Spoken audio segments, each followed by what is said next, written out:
In the humid Mississippi twilight, it's around 1915 outside of Clarksville, Mississippi. Along sun-drenched dirt roads, a ragged wooden shack pulses with music. Inside, lanterns swing, casting dizzying shadows over bodies sweating and swaying. Guitars growl, feet stomp, dancers shout, and the moonshine flows freely. Rules seem to be forgotten. These are unabashed temples of the blues where cowboys and cotton pickers gather every Saturday night just to feel alive after a week of back-breaking toil. This music was their freedom. It was honest and daring, yet filled with sorrow. But as these same notes trail off into the air, floating across fields and dark woods till they reach another small shack, there a mother kneels over her children, clutching a Bible. She whispers a Bible verse, dreading the sinful sound drifting from those cursed clubs. After all, it's Saturday night, and tomorrow is the day of salvation. Church bells ring in judgment, warning that no good ever came from the devil's music. Blues and religion are neighbors trapped in conflict, waging a cultural war that defined a generation of music. So join us today while we tell the tale of the devil's music. And if you like stories like this, you can find more stories like this at onemichistory.com.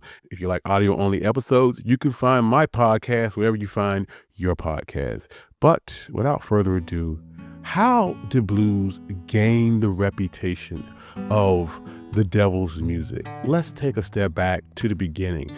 At the tangled crossroads between freedom and the lingering shadows of enslavement. Despite popular belief, the blues didn't emerge from enslavement, but rather rose dramatically from its complicated aftermath, the heavy contradictions of emancipation. When the chains fell, liberation arrived weighted down by poverty, exclusion, and relentless hardship. And out of this paradoxical freedom, authentic and powerful music emerged.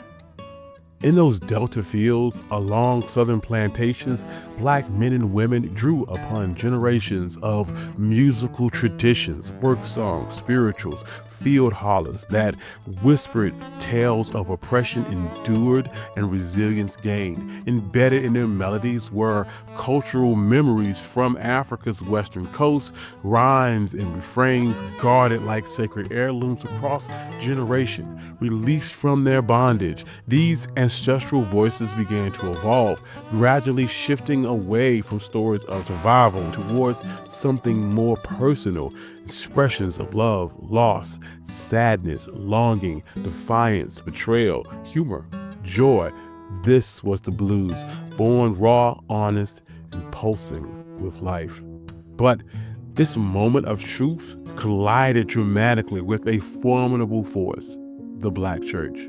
Consider Charlie Patton. He was a pioneering bluesman who mastered music through traditional hymns and spirituals sung faithfully at his local church. When Patton began to embrace the blues, swapping out Sunday mornings for smoky Saturday nights, he faced alarm and outright hostility from church elders and family alike. Patton's choices weren't simply controversial, they were outright transgressions.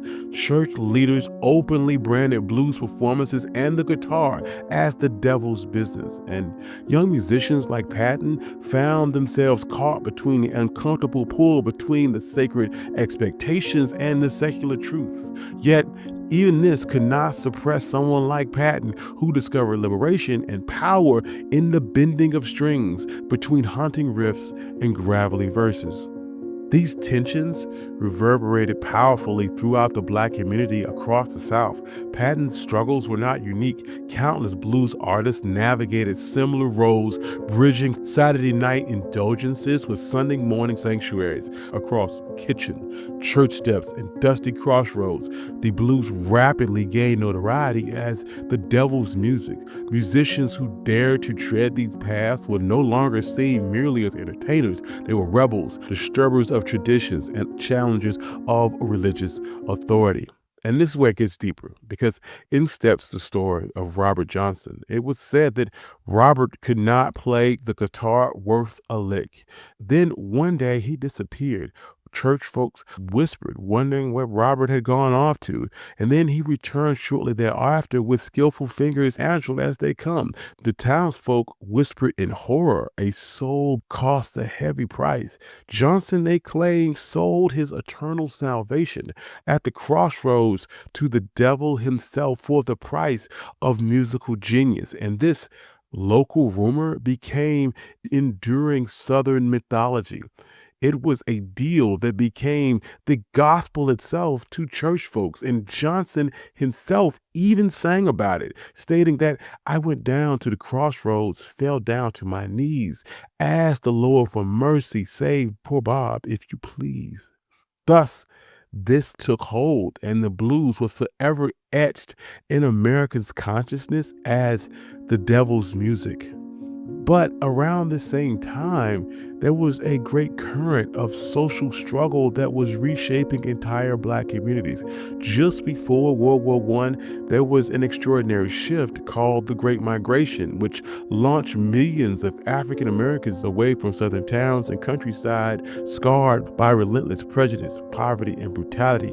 Families packed their threadbare belongings in suitcases and trunks, bundles tied with cord, aboard trains towards uncertain new cities like Chicago, Detroit, St. Louis, and New York, and with them their voices, their stories, and above all, the blues. The blues flourished with the same relentless energy that drove these families northward to challenge and confront the haunting contradictions of freedom burdened by poverty and violence and discrimination. And now, on those rail lines, spreading upwards from Delta Crossroads, the sound began to etch into urban landscapes far from its rural origins.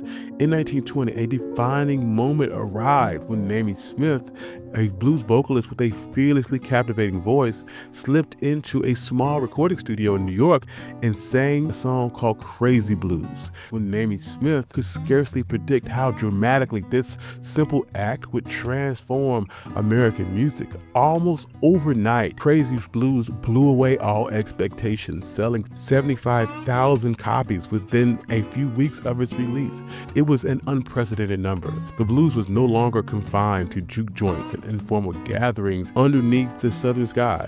Suddenly, it traveled out across city streets, filled apartments with crackling record players everywhere, and America had found something that it simply could not ignore: a fresh, provocative voice deeply rooted in the Black experience.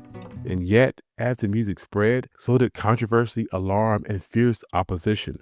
Religious leaders, echoing their elders from southern communities, quickly brandished the blues as morally corrupt, dangerous, and even sinful. Preachers delivered fervent sermons, railing against these sultry rhymes, warning the congregations that the devil hid in every note, every emotional lyric, and every rebellious performance. Parents worried too, forbidding their young, eager listeners from gathering at halls and clubs where the music now thrived. Yet, as church communities battled against Charlie Patton's Saturday Night Blues back in Mississippi, Northern Voices' condemnation also struggled against the inevitable. Controversy only made the music more exciting, more alluring. Each angry parent simply fueled the fire. Blues could continue to surge in popularity. And it was around this pivotal moment that musician and composer C.W. Handy, known as the father of the blues, pushed the genre even further from its origins. Handy understood that this musical legacy could challenge and uplift in equal measure, and carefully transcribed and arranged traditional blues songs and new compositions for orchestras, bands, and formal dance halls nationwide. Blues was shedding its rustic boundaries and claiming its place along the nation's cultural stage, transforming itself into America's own musical idiom, intricate and powerful. Yet, as blues grew, it never traveled far away from its rural roots. It remained fiercely tied to its beginnings, and those very early tensions were never resolved. Take Muddy Waters, for instance, a young bluesman who moved north to Chicago, and his grandmother told him when he first picked up the harmonica, son, you're sinning, you're playing for the devil, and he gonna get you. However, Waters' passion for the music of the South was even more resolute. That raw pain, the lingering redemption feel from his stirring performances answered his moral objection, insisting that blues wasn't demonic, it was simply honest. This refusal to be silenced lit fires across America. By the 1940s and the 1950s, and new generations of voices emerged, amplified and electrified. Musicians like B.B. King and Howlin' Wolf swapped acoustic guitars for electric ones, pouring their truths louder and clearer into crowded clubs, smoky juke joints, and urban neighborhoods far from the Mississippi Delta.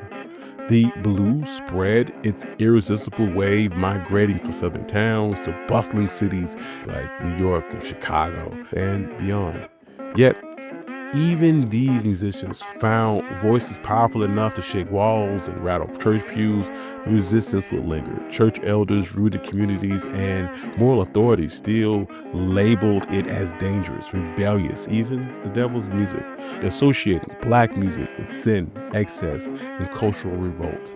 Musicians faced scrutiny and judgment from their own hometown congregations, living with this tension between Saturday night and Sunday morning. And still, artists like Sister Rosetta Tharpe defiantly blurred boundaries, electrifying gospel and challenging the preconceived notions of sacred and secular music. And as time went by, generations shifted, and children who secretly listened at night would openly love and celebrate black music, race records, the blues. Its influence began to permeate outward, weaving itself into jazz melodies, gospel harmonies, and eventually fueling the birth of rock and roll itself. Elvis Presley, who was raised in a black community on Southern gospel, yet electrified by the blues, secretly stepping into Memphis clubs, would carry this legacy of the blues. Aretha Franklin, daughter of a preacher, borrowed blues, defiant soulfulness to craft honest R&B. And across oceans, bands like the Rolling Stones and later pop icons like Beyonce drew deeply from the blues' legacy, embracing the rebellious honesty and the emotional intensity. Today, the stages may glitter brighter, the venues may grow larger, but underneath this polish remains the blues' raw truth. Each guitar note, each soulful song carries with it this historical weight of defiance, resilience, sorrow, and profound joy. Stepping back, we recognize that there is indeed a devil at the crossroads, but not a literal one, but a figurative one, a vivid representation of society's fears surrounding emotional release, cultural rebellion, and self-expression through music. Indeed, the true crossroads bargain that blues musicians made was simply to exchange society's comfortable silence and its easy judgment for honest, truthful stories sung boldly and unapologetically. Thank you. This has been One Mic Black History. I'm your host, Country Boy, and this is the story of the devil's music. And if you like stories like this, you can find more stories like this at onemichistory.com. If you like audio-only episodes, you can find my podcast wherever you get your podcasts. I'd like to thank all my financial contributors. I love you all. Without you, none of this could be possible. And peace.